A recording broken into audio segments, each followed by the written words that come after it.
We're in the midst of a global pandemic that has claimed tens of millions of lives and is causing havoc in countries across the planet.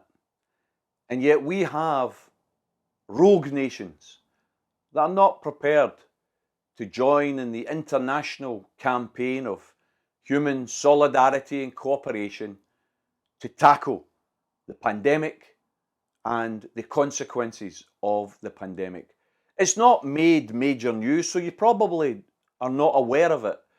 But there was a major debate at the United Nations General Assembly last week, and by an incredible vote of some 169 to 2, they voted for a resolution that called for intensified international cooperation to contain, mitigate, and defeat coronavirus.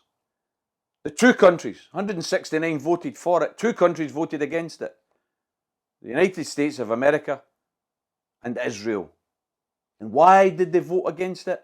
They voted against it because Cuba moved an amendment that called for an end to unilateral imposition of economic sanctions and trading barriers against any nation in the world contrary to international law. In other words, they moved an amendment which called for countries across the world to keep the law.